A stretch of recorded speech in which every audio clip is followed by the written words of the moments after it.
ओम शांति। 28 अगस्त 2024। बाबा के महावाक्य। मीठे बच्चे, तुम जितना बाप को याद करेंगे उतना आत्मा में लाइट आएगी। ज्ञानवान आत्मा चमकीली बन जाती है। प्रश्न: माया किन बच्चों को जरा भी तंग नहीं कर सकती? उत्तर: जो पक्के योगी हैं, जिन्होंने योग बल से अपनी सर्व कर्मेंद्रियों को शीतल बनाया है, जो योग में ही रहने की मेहनत करते हैं, उन्हें माया जरा भी तंग नहीं कर सकती। जब तुम पक्के योगी बन जाएंगे तब लायक बनेंगे। लायक बनने के लिए प्योरिटी फर्स्ट है। ओम शांति। मीठे मीठे बच्चों को बाप बैठ समझाते हैं, अज्ञान के कारण तुम्हारी आत्मा डल हो गई है। हीरे में चमक होती है ना, पत्थर में चमक नहीं होती, इसलिए कहा जाता है पत्थर मिसल डल हो गई है। फिर जागती है तो कहा जाता है यह जैसे पारस मणि है। अब अज्ञान के कारण आत्मा की ज्योति डिम हो गई है, काली नहीं होती है। नाम यह रखा हुआ है, आत्मा सबकी एक जैसी होती है। शरीरों की बनावट अनेक प्रकार की होती है, आत्मा तो एक ही है। अब तुम समझते हो हम आत्मा हैं, बाप के बच्चे हैं। ये सारा ज्ञान था, वह फिर धीरे धीरे निकल गया है। निकलता निकलता आखिरीन कुछ नहीं रहता तो कहेंगे अज्ञान। तुम भी अज्ञानी थे, अब ज्ञान के सागर से ज्ञानी बन जाते हो। आत्मा तो बहुत सूक्ष्म है, इन आंखों से देखने में नहीं आती। बाप आकर समझाते हैं, बच्चों को नॉलेजफुल बनाते हैं, तब सुजाग होते हो। घर घर में सोजरा हो जाता है। अभी घर घर में अंधियारा है, अर्थात आत्मा डिम हो गई है। अब बाप कहते हैं मुझे याद करो तो लाइट आ जाएगी, फिर तुम ज्ञानवान बन जाएंगे। बाप किसकी ग्लानि नहीं करते हैं, यह तो ड्रामा का राज समझाते हैं। बच्चों को कहा है ना, यह तो सब मूढ़मती हो गए हैं। कौन कहते हैं? बाप। बच्चे, तुम्हारी कितनी सुंदर बुद्धि बनी थी श्रीमत पर, अभी तुम फील करते हो ना, तुम्हें ज्ञान मिला है। ज्ञान को पढ़ाई कहा जाता है। बाप की पढ़ाई से हमारी ज्योति जग गई है। इनको ही सच्ची सच्ची दीपावली कहा जाता है। छोटेपन में मिट्टी के दीपक में तेल डाल ज्योति जगाते थे, वह तो रस्म चलती रहती है, उनसे कोई दीपावली नहीं होती। यह तो आत्मा जो अंदर है वह डिम हो गई है, उनकी ज्योति आकर बाप जगाते हैं। बच्चों को आकर नॉलेज देते हैं, पढ़ाते हैं। स्कूल में टीचर पढ़ाते हैं ना, वह है हद की नॉलेज, यह है बेहद की नॉलेज। कोई साधु संत भी पढ़ाते हैं क्या? रचयिता और रचना के आदि मध्य अंत की नॉलेज कब सुनी? कभी कोई ने आकर पढ़ाई? जाकर देखो कहाँ यह नॉलेज पढ़ाते हैं। सिर्फ एक बाप ही पढ़ाते हैं, तो उनके पास पढ़ना चाहिए।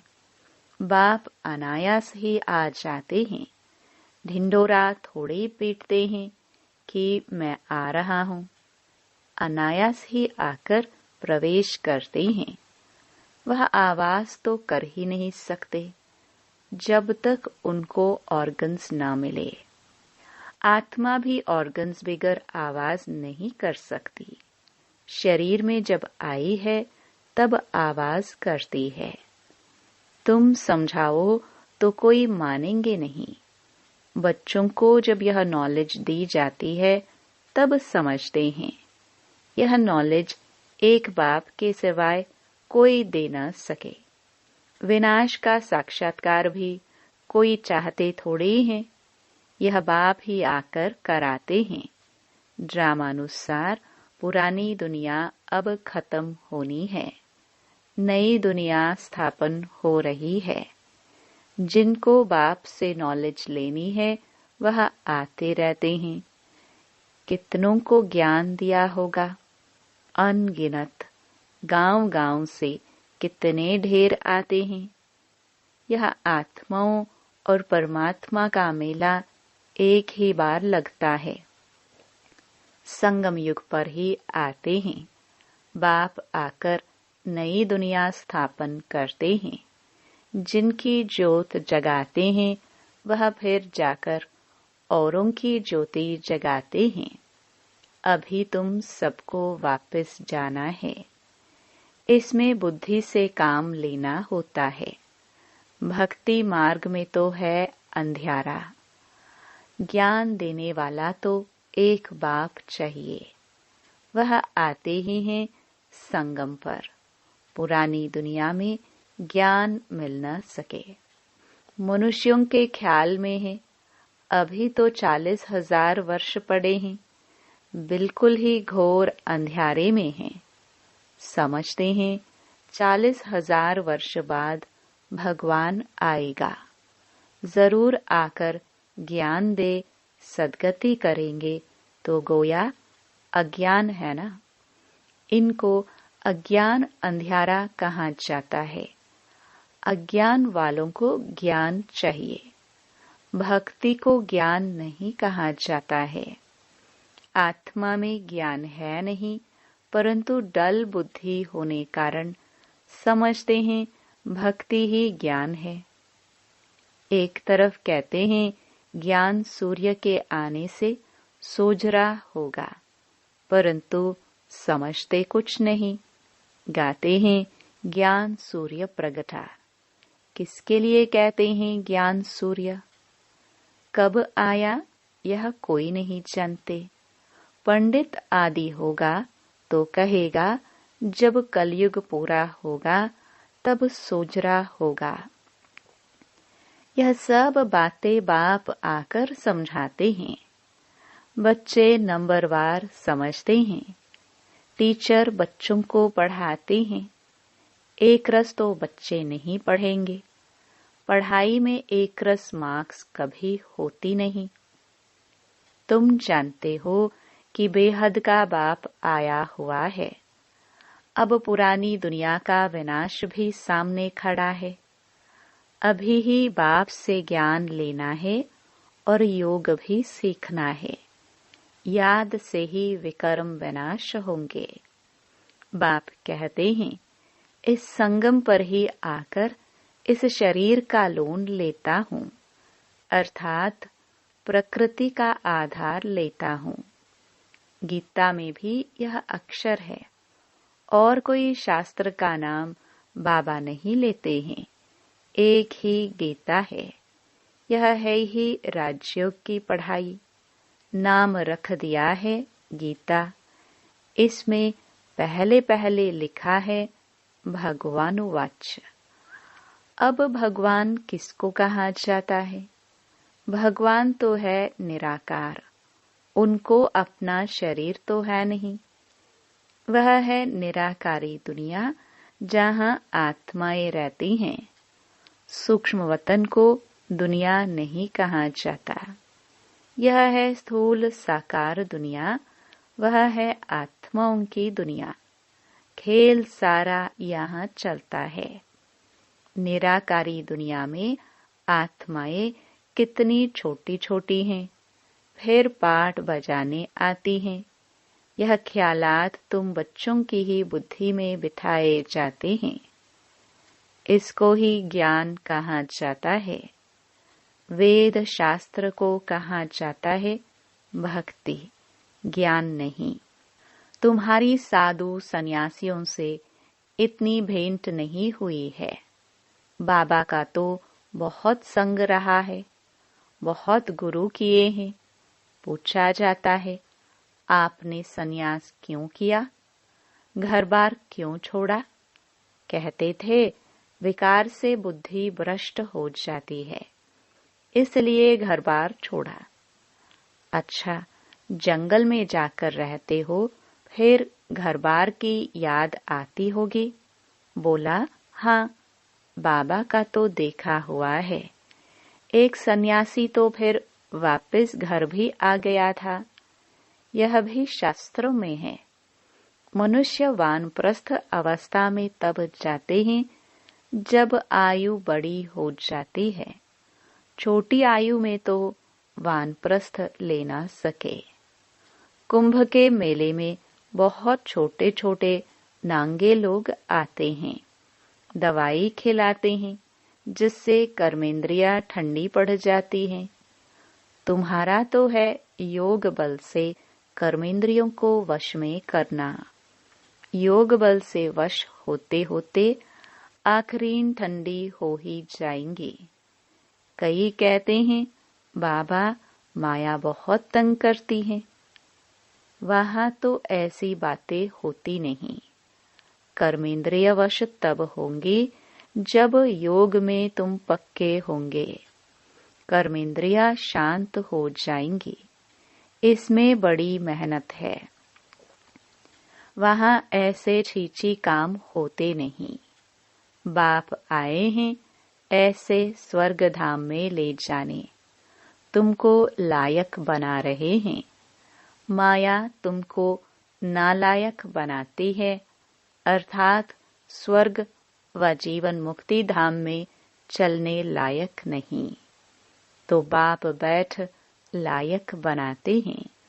उसके लिए प्योरिटी है फर्स्ट। गाते भी हैं, बाबा हम पतित बन पड़े हैं, हमको आकर पावन बनाओ। पावन माना पवित्र। गायन भी है, अमृत छोड़ विष काहे को खाए। उनका नाम विष भी है, जो आदि मध्य अंत दुख देता है। यह भी ड्रामा में नूंद है। बाप कितना बार आए हैं, तुम बच्चों से आकर मिले हैं। तुम्हें कनिष्ठ से उत्तम पुरुष बनाया जाता है। आत्मा पवित्र होती है तो आयु भी बड़ी हो जाती है। हेल्थ, वेल्थ और हैप्पीनेस सब मिल जाती है। यह भी तुम बोर्ड पर लिख सकते हो। Health, wealth, happiness for 21 generations in 1 second। बाप से यह वर्षा मिलता है 21 जन्मों के लिए। कई बच्चे बोर्ड लगाने से भी डरते हैं। बोर्ड तो सबके घर पर रहता ही है। तुम सर्जन के बच्चे हो ना, तुमको हेल्थ, वेल्थ, हैप्पीनेस सब मिलती है, तो तुम फिर औरों को दे सकते हो तो क्यों नहीं बोर्ड पर लिख देते हो? तो मनुष्य आकर समझे कि भारत में आज से 5000 वर्ष पहले हेल्थ, वेल्थ थी, पवित्रता भी थी। बेहद के बाप का वर्षा 1 सेकंड में। तुम्हारे पास बहुत आएंगे। तुम बैठ समझाओ, यही भारत सोने की चिड़िया थी, इन्हों का राज्य था। फिर यह कहाँ गए? 84 जन्म पहले यह लेंगे। यह नंबर 1 है ना, यही फिर लास्ट में आते हैं। बाप कहते हैं, अब तुम्हारा 84 का चक्र पूरा हुआ, फिर शुरू होना है। बेहद का बाप ही आकर यह पद प्राप्त कराते हैं। सिर्फ कहते हैं तुम मुझे याद करो तो पावन बन जाएंगे। 84 जन्मों को जानकर बाप से वर्षा लेना है, परंतु पढ़ाई तो चाहिए ना। तुमको कहा जाता है स्वदर्शन चक्रधारी। नया तो कोई समझ न सके। तुम जानते हो स्व आत्मा को कहा जाता है। हम आत्मा जो पवित्र थी, शुरू से लेकर 84 का चक्कर लगाया, वह भी बाप बताते हैं तुमने पहले पहले शिव की भक्ति शुरू की। तुम तो अव्यभिचारी भक्त थे। बाप के सिवाय कोई समझा न सके। बाप कहते हैं मीठे मीठे बच्चों, तुमने पहले पहले यह जन्म लिया। कोई साहूकार होगा तो कहेंगे ना कि आगे जन्म में इसने ऐसा कर्म किया है। कोई रोगी होगा तो कहेंगे पिछले कर्म का हिसाब किताब है। अच्छा, इन लक्ष्मी नारायण ने कौन से कर्म किए? यह बाप बैठ समझाते हैं। इनके 84 जन्म पूरे हुए, फिर फर्स्ट नंबर में आना है। भगवान संगम युग पर ही आकर राजयोग सिखलाते हैं। अभी तुम समझ रहे हो कि बाबा हमें राजयोग सिखला रहे हैं, फिर भी तुम भूल जाएंगे। कर्म, अकर्म और विकर्म की गुह्य गति भी बाप ने समझाई है। रावण राज्य में तुम्हारे कर्म विकर्म हो जाते हैं। वहाँ कर्म अकर्म होते हैं। वहाँ रावण राज्य ही नहीं, विकार होता नहीं। वहाँ है ही योग बल, जबकि योग बल से हम विश्व के मालिक बनते हैं तो जरूर पवित्र दुनिया भी चाहिए। पुरानी दुनिया को अपवित्र, नई दुनिया को पवित्र दुनिया कहा जाता है। वह है वाइसलेस वर्ल्ड, यह है विशियस वर्ल्ड। बाप ही आकर वेश्यालय को शिवालय बनाते हैं। सतयुग है शिवालय। शिव बाबा आकर तुमको सतयुग के लिए लायक बना रहे हैं। लक्ष्मी नारायण के मंदिर में जाकर तुम पूछ सकते हो, आपको मालूम है इन्होंने यह पद कैसे पाया? विश्व के मालिक कैसे बने? बाप कहते हैं तुम नहीं जानते हो, हम जानते हैं।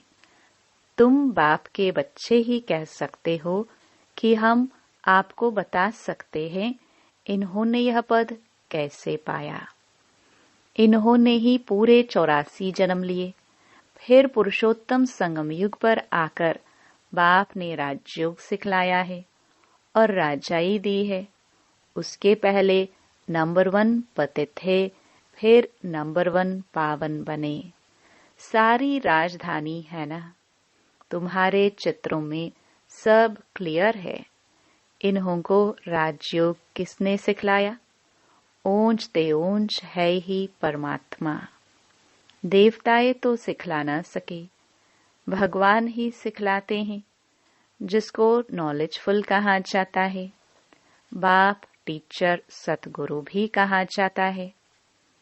यह सब बातें वही समझ सकते हैं जिसने शुरू से शिव की भक्ति की होगी। मंदिर बनाने वालों से तुम पूछो, आपने यह मंदिर बनाया है, इन्होंने यह पद कैसे पाया? इन्हों का राज्य कब था? फिर यह कहाँ गए? अब यह कहाँ है? तुम 84 की कहानी बताओ तो बहुत खुश हो जाएंगे। चित्र पॉकेट में पड़ा हो, तुम किसको भी समझा सकते हो। शुरू से जिसने शिव की भक्ति की होगी वह सुनते रहेंगे, खुश होते रहेंगे। तुम समझ जाएंगे यह हमारे कुल का है। दिन प्रतिदिन बाबा बहुत सहज युक्तियां बतलाते हैं। तुमको अब समझ मिली है, परमपिता परमात्मा ही सर्व का सद्गति दाता है। 21 जन्मों के लिए सतयुगी बादशाही मिल जाती है। 21 जन्मों का वर्षा इस पढ़ाई से ही मिलता है। टॉपिक भी बहुत हैं। वेश्यालय और शिवालय किसको कहा जाता है?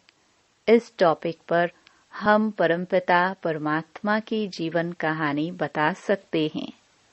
लक्ष्मी नारायण के 84 जन्मों की कहानी, यह भी टॉपिक है। विश्व में शांति कैसे थी, फिर अशांति कैसे हुई, अब फिर शांति कैसे स्थापन हो रही है, यह भी टॉपिक है। अच्छा, मीठे मीठे सिखिलदे बच्चों प्रति मात पिता बाप दादा का याद प्यार और गुड मॉर्निंग। रूहानी बाप की रूहानी बच्चों को नमस्ते। धारणा के लिए मुख्य सार। पहला, अब उत्तम पुरुष बनने के लिए याद के बल से आत्मा को पवित्र बनाना है। कर्मेंद्रियों से कोई भी विक्रम नहीं करना है। दूसरा, ज्ञानवान बन आत्माओं को सुजाग करने की सेवा करनी है। आत्मा रूपी ज्योति में ज्ञान योग का ग्रथ डालना है। श्रीमत पर बुद्धि को स्वच्छ बनाना है। वरदान, पॉइंट स्वरूप में स्थित हो, मन बुद्धि को नेगेटिव के प्रभाव से सेफ रखने वाले विशेष आत्मा भव। जैसे कोई सीजन होती है तो सीजन से बचने के लिए उसी प्रमाण अटेंशन रखा जाता है। बारिश आएगी तो छाते, रेनकोट आदि का अटेंशन रखेंगे। सर्दी आएगी तो गर्म कपड़े रखेंगे। ऐसे वर्तमान समय मन बुद्धि में नेगेटिव भाव और भावना पैदा करने का विशेष कार्य माया कर रही है। इसलिए विशेष सेफ्टी के साधन अपनाओ। इसका सहज साधन है एक पॉइंट स्वरूप में स्थित होना। आश्चर्य और क्वेश्चन मार्क के बजाय बिंदु लगाना, अर्थात विशेष आत्मा बनना। स्लोगन, आज्ञाकारी वह है जो हर संकल्प, बोल और कर्म में जी हजूर करता है। ओम शांति।